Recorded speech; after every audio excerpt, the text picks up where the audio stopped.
Welcome to this Tutor to You Sociology topic video on gender roles and relationships, looking at decision making.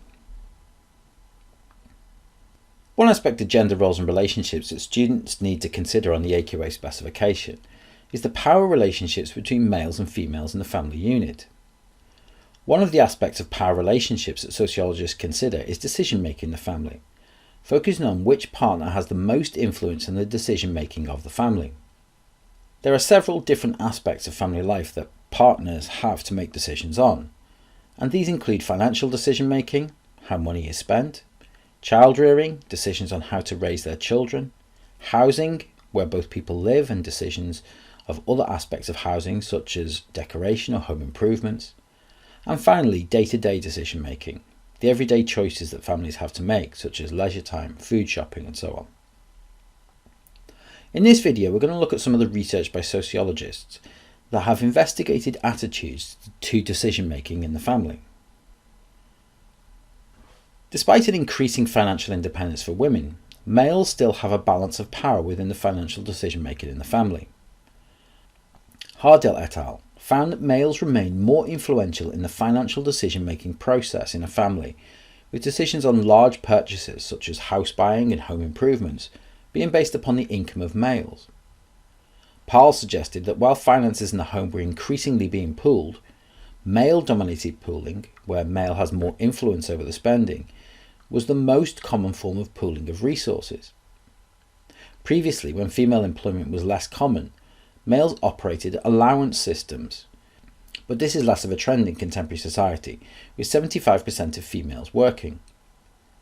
However, wider social factors such as the gender pay gap between males and females is influential in those families that operate individualised accounts, where males and females have their finances separate from one another. With males earning more, this means they have greater spending power than females within the family. Another aspect of family life that requires decisions to be made is child rearing. In contemporary society, there's been a trend towards more equality in child rearing decisions than in the past, where children were seen as part of the feminine domain. Trias and Tao found that 75% of couples made joint decisions on how to bring up their children, which demonstrates greater equality in decision making.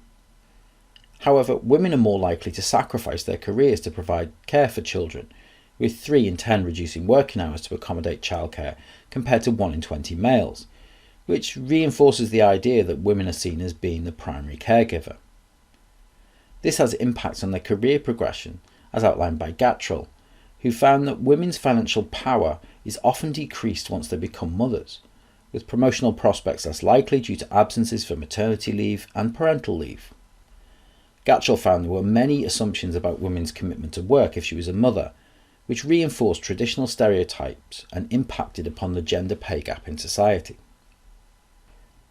When it comes to large financial decisions such as housing, males are more dominant according to sociological research, with budgets for housing based upon the male's financial position and their employment status.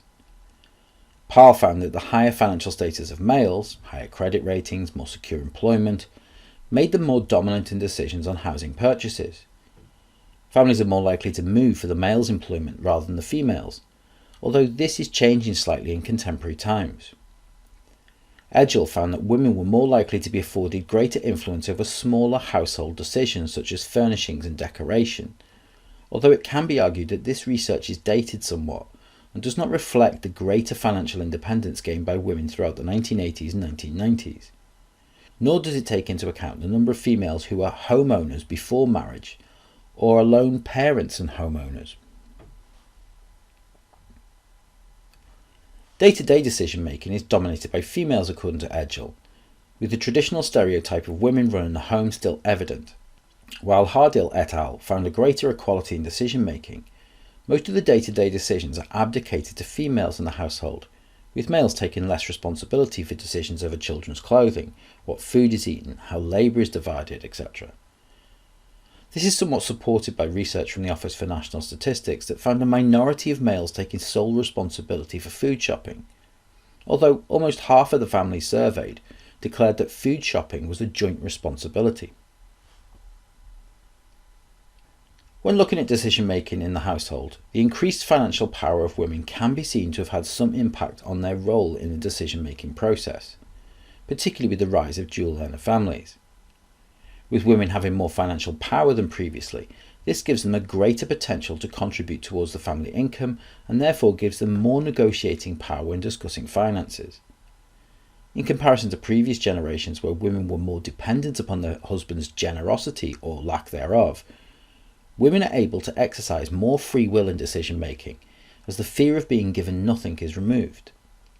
This affords them more power in decision making in relationships, according to Vogler et al. That concludes this Tutor to You Sociology topic video on gender roles and relationships, looking at decision making. Thanks for watching.